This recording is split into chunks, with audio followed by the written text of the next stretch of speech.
Hello everyone, I am Jaideep Singh Chahal. So today's video is going to be very interesting. Next to me is a completed project, I would say. It's a build one of my friends did, not here in Punjab. It was done elsewhere, but everything how we build here was we tried to do the same setup there itself, but the vehicle has had multiple problems. So the final solution was that we bring it here. The bull bar, you can recognize it is the same one we have on our 9109 Toyota Hilux. We did the last video on. So the issues in this vehicle are there is an odd sound when it goes through bumps. The suspension feels out of place. Even though this has my favorite IM2.5, he's still facing a lot of trouble. Tires again are the 285 70/17, best possible option in Razor. They seem to be overinflated, but we'll check that as well. It's got a beautiful set of KMC wheels. Again, probably the best option which is there. I would place KMC right next to Method or next to Black Rhinos and all. So good option in wheels, but still it has not come together to sing the way we would want it to, do. So what we'll do is today's video we are going to diagnose and fix the problems. So the vehicle feels hard when going through bumps, and there are odd sounds when going through bumps, and if there is a sound, it generally doesn't give us the confidence.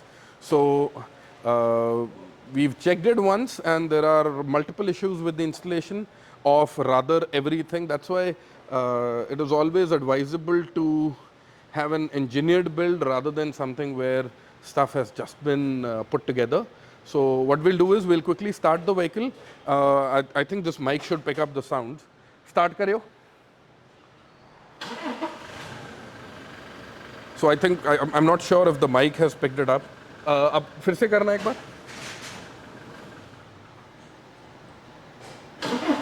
Yeah. So there's a shudder when the engine comes to life, because the engine is generally mounted on rubber and the engine moves. So when the engine moves, when starting or when shutting off, everything wants to vibrate and everything needs its own space to vibrate.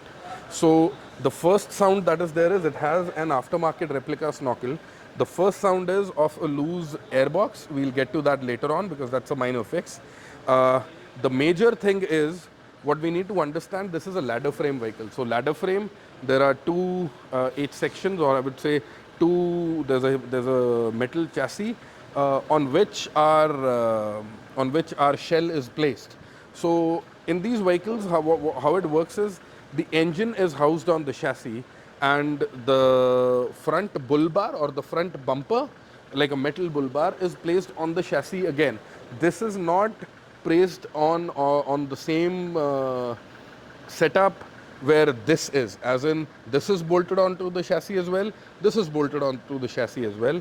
The shell has, I believe, the tub, the front part has roughly 12 rubber mounts, so it is free to vibrate. The engine vibrates separately in its own place. This vibrates separately in its own place. So if you can quickly bring the camera closer. So what happens is they've tried to mount the bumper flush with the vehicle. So you see there's no space. So when there is no space, अब बंद कर दो, एक बार फिर से start करना आप. When there is no space, the bumper wants to move around on its own. Continuing from here, there is a gap up there. If you can quickly bring the camera here, there is hardly any margin here under the headlamp. And I can feel that the metal plate has scratched the headlamp a little under there. So when going through a bump, the engine is going to vibrate separately, the shell is going to vibrate separately, and the bull bar, being heavy, this is roughly 80 kgs of metal, is going to vibrate separately. So everything needs its own clearance. Okay. So start karna aap. So if you can bring the camera closer, एक बार बंद करो फिर से आप start करेंगे. If you can bring the camera to this point, yeah, exactly. So this is touching this, and it's giving an odd sound when starting. So if it is doing that just with the vibration of the engine starting, when going through bumps, it is hitting against this metal fender panel and it is giving a very odd sound. So this is the first start-stop issue, the sound that we are experiencing. So going next to the odd ride, because this has been bouncing through rough patches and not floating the way an IM2.5 should. So staring up right, Gumado. So now if you can bring the camera close, I would like to point out something. This is the upper control arm. This is our IM2.5 suspension. These threads are what sets the preload. Now, a very often ignored part is this front balance rod. So the balance rod is attached here with a pair of links. So this is one link, the other is on the other side. So what happens is, this is the upper control arm, that is the lower control arm. When the shocker or the damper length increases, this is a coilover damper basically. So this comes down, that goes down. So it sits like this. When it sits like this, since this is linked to the control arm through the upright, this is the upright. So if you can bring the camera slightly here, we'll try to describe all the parts. This is the upright which houses the hub and the brake rotor and everything. It is attaching. This is like the link between the upper and the lower control arm. The tire or the alloy fits on the upright. This is my upright, this is my link. So the link is attached to the upright and then it goes to the balance rod. So a part of the balance rod, basically what happens is, when the suspension length increases and the arms go like this, the balance rod tends to move down slightly. When it moves down, it tightens. When it tightens, it really takes your ride for a toss, because it is going to maintain a balance between left and right, and this is what gives the vehicle stability. So here what happens is, since it tightens due to a change in height of the suspension geometry, all good brands will give a spacer or a relocation bracket.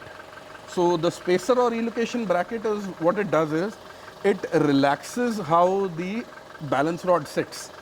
So in this case, what Ironman does is, since this is the balance rod, they move the balance rod closer to the suspension, relaxing it, okay? So this right here is a balance rod relocation bracket. So we'll attach a close-up shot because it's impossible to record side by side. So this is a balance rod relocation bracket. So this replaces the stock bracket which sits there, and it brings the balance rod closer. Brands like ARB, OME I would say, what they do is they have a spacer on top which retains the stock balance rod bracket. But again, the spacer does the same thing, it relaxes the balance rod. So here, if you can bring the camera here, there is one little part I would like to point out. You can bring it closer because otherwise you won't be able to catch it. There's a little arrow right here. If you can catch that arrow, behind the balance rod, there is a little arrow, this one right here. So that arrow is what needs to point forward. It is correct in this side, and hence we have a neat gap in the suspension, okay? Now we'll go to the side with trouble, that is the left side. Idhar ghuma do.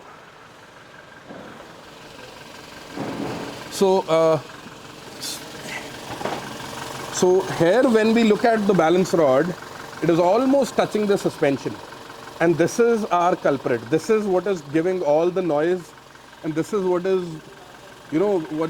this is the main root cause of the trouble. So if you can come closer, I'll show you.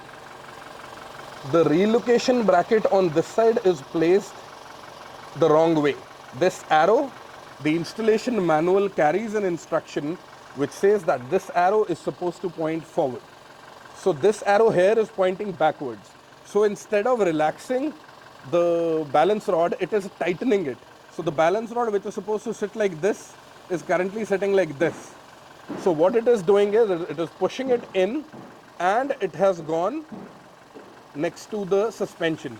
So when the upper and lower control arms move, my strut is going and hitting the balance rod. So this is causing loss of confidence, and this is also giving a lot of trouble. Another issue which is very visible is we have a rattling lower plate. Since the front bumper has been installed, but the first slide plate is not installed. Now showing you the issue that I pointed out on the other side. If you can just focus, the fender flare here is broken, okay, because the bumper has been too close. And if you can look closely, the entire line of the fender is now rusted because the metal plate, if you can bring the camera here, because the metal plate on this side is hitting that.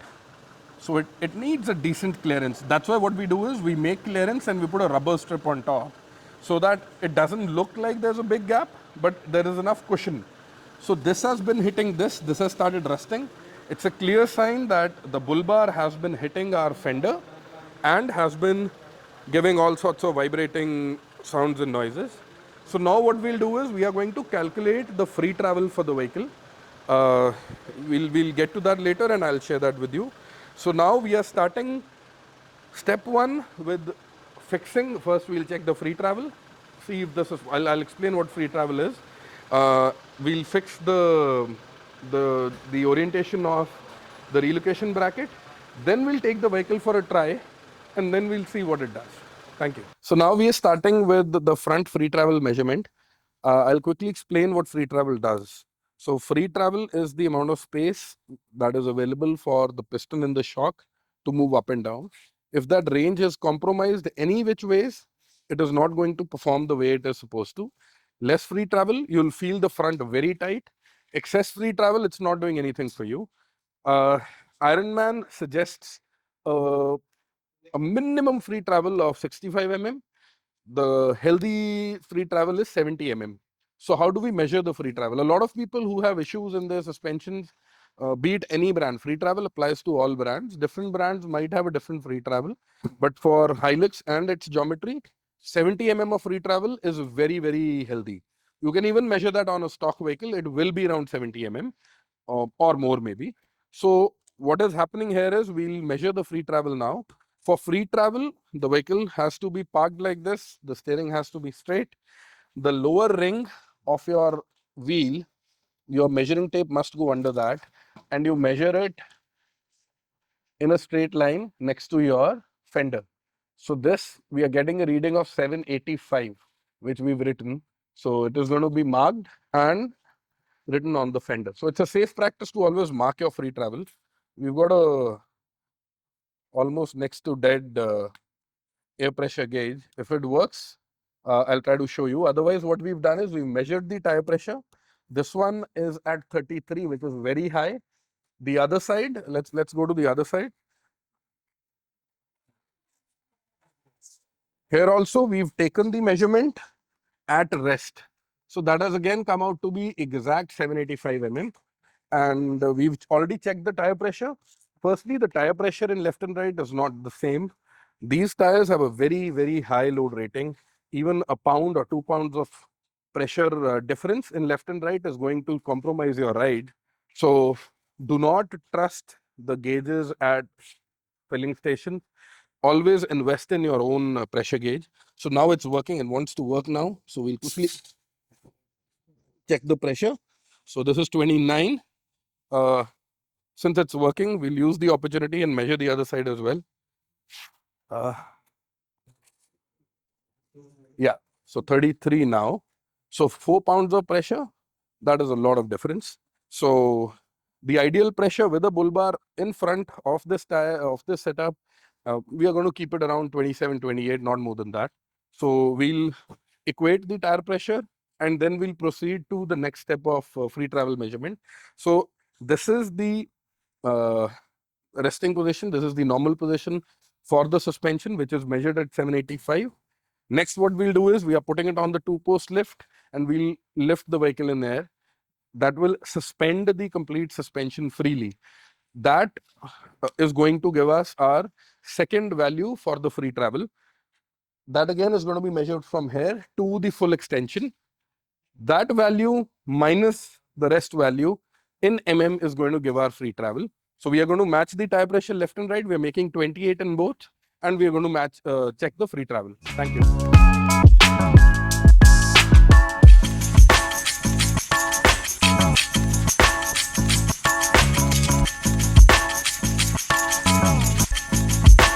So now the front is attached on the two-post lift, and you see it's going up. That's it. Bahut hai. So now the front is free, and now we will do the second measurement for our free travel.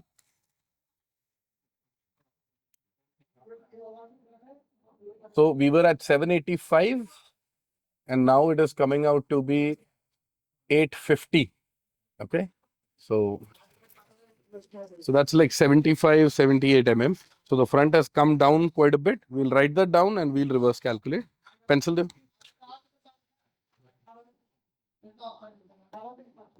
So 850 minus 785, we've got 65 mm of free travel, which is low. So it's supposed to have more free travel. No wonder it is feeling tight. So probably what has been done is the preload has been set a little too high. So setting the preload high compromises on free travel. So we've barely got enough free travel on the suspension. So we'll check the other side as well.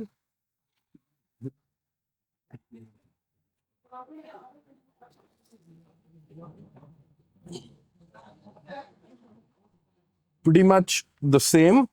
This is 850 as well. So now we are going to correct the bracket and then move forward with the test. So the next step here is we've calculated a free travel of 65 mm. So next what we're going to do is the vehicle, as you saw, was really drooped. So we need to fix the ride height. These threads are not just for ride height, these are actually for preload. When measured, it is showing us a measurement of 75 mm on the thread, even though that is not the accurate way to check for the spring seat placement. The shock has to come out and it needs to be measured from here till the center of the bush. But for now, to at least assess if it is correct or it is incorrect, this seems to be set at a much lower preload. It needs to have a higher preload and also needs to accommodate the bull bar and level up. So we'll do the calculation to actually raise it up and bring it to level. A 5 mm rise here is going to make a 10 mm left in the stance. So we'll be pulling both of them off, measuring them the right way, and then we'll be deciding how much spring seat rise is required. And we will fix them accordingly and put it back. So preload will change all the characteristics and not just the ride height. It will also completely change the way the suspension behaves as well. Thank you.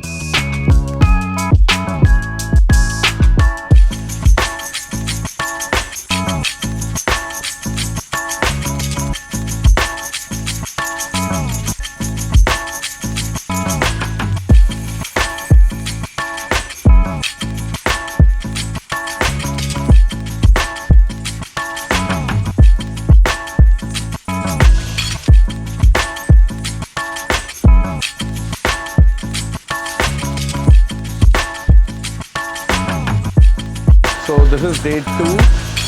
We've made good progress and the suspension with the new preload has been reassembled. I'll quickly show you that as well.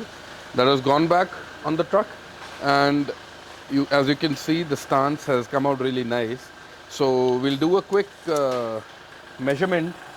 So as of now, we are getting a ride height of 815. So this is 785 and it's gone up to 815, which is roughly 30 mm. It is not supposed to be 30 mm, but the thing is the vehicle has not been driven as of now. This 815 is going to reduce to roughly 805 because we moved the preload by 10 mm and 10 mm is going to give us 20 mm of lift.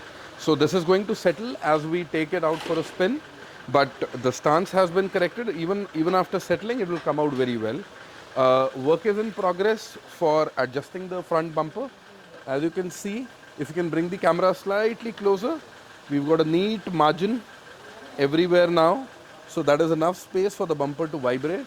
Earlier, I will try to attach that image as well. Earlier, the bumper was mating with the fender, which was causing all sorts of rusting. So that has gone, that is not there. So another thing which I would really like to show you, इसको right घुमा दो इधर को. हाँ इधर मेरे side. So now we'll get to the interesting bit. So that little bracket uh, was earlier placed the wrong way. So now the arrow is pointing to the front. Just try to show the arrow if you can move the camera up. So that arrow was pointing to the rear. Now it is in the correct orientation. So now this is the balance rod as we had seen. This gap is what we've been able to achieve by correcting the position of the relocation bracket. So earlier this part, as you remember, was touching the strut.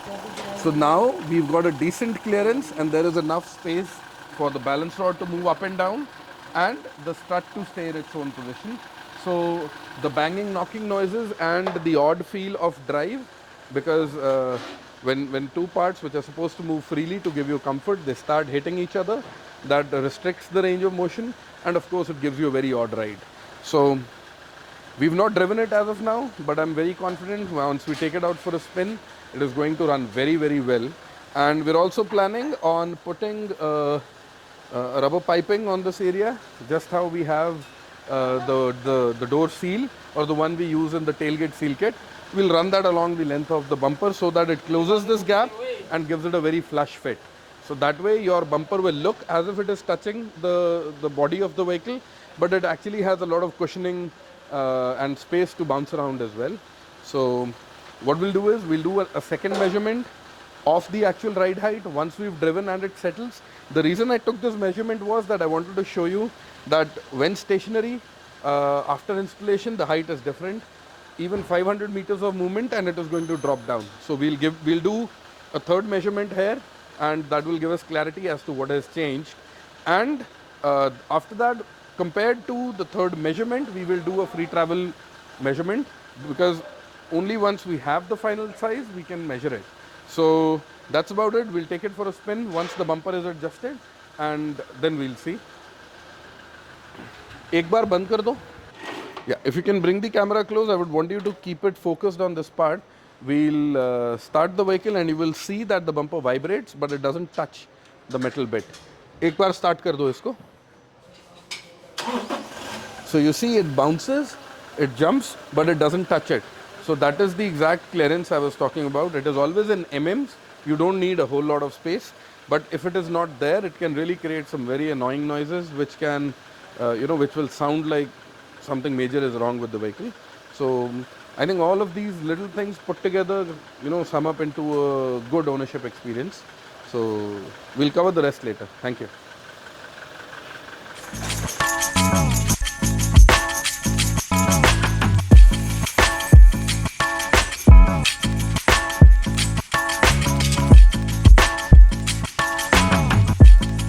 So the vehicle has been driven around for almost 15-20 kilometers. We've done multiple rounds, rough patches, all of that. We've tried to settle the suspension down as much as possible. So from the earlier ride height, it has now come down by roughly 12 mm. I'm expecting the ride height to go down further by 4 to 5 mm. We'll quickly inspect the ride height. If you can bring the camera here. So we've got a clean 808 mm right now. So it was expected to, it was expected to come to 808, 810 because we've raised the preload setting by 10 mm. So a 10 mm gain is going to give us 21 mm of suspension lift. So the final lift where it should settle is a ride height of roughly 804, 805, 806 mm. So by the time the vehicle is back home, it is going to settle down in the next 300, 400 kilometers by another 4-5 mm. So all the rough driving here has helped it settle down. So this is what it is about suspensions. As you keep driving, they'll settle down to the actual final ride height. When we've measured the free travel, so the free travel is slightly less than what the final result should be, but every of drop in ride height, every 2 of drop in ride height gives us 1 of free travel. So by the time this settles down to the final setting, it will have almost 65 of free travel. So that is a very healthy range to work with. Coming next to all the odd sounds in the vehicle, that was what took us the maximum time to diagnose. So what happened was there was an odd squeaky sound, which turned out to be dust and dirt, actually mud accumulated um, in the body mount chop. So the body mount in this one was chopped and it was covered with a plate. So that is the reason I never like to do that. I like to keep the body mount chopped and the front exposed, because what happened was that plate covered the exit place for all the dirt and mud, and it got accumulated inside and it tightened up the mount, and it gave a squeaky mouse sort of a sound, which was very hard to diagnose. We had to rip out half the panels inside to just to find out where the sound was from. And the second sound was when the bull bar was fitted, this grill was loose and the bumper was pushing against it. So this metal part was getting in touch with the plastic grill. So we've put a rubber beading and now it sits nice and flush and it's pretty tight. So the rattle is also gone. Actually, earlier when it was not running in the right setting, the suspension was very hard, the steering was very unpredictable. So it was bouncing all over the place and there were tons of different sounds. Now that everything has been corrected, so we were able to zero down on the minute sounds which were coming as well. So I would really want you to see how just 20 of rise in the ride height has completely transformed how the vehicle looks. Uh, it actually looks bigger and the stance is now leveled out. So when that's what I'm trying to explain. When I say a 2-inch lift kit or a 40 or a 50 lift, it really can change how your vehicle looks and finally, how the final outcome is there, because 20 of correction and the vehicle looks way beautiful now, and I'm really liking how the stance is right now. By the time she's back home, another 400-500 kilometers, the free travel will be in order and the ride is just how an IM2.5 should be. I think now the owner is going to feel the worth of his expenditure. Thank you so much.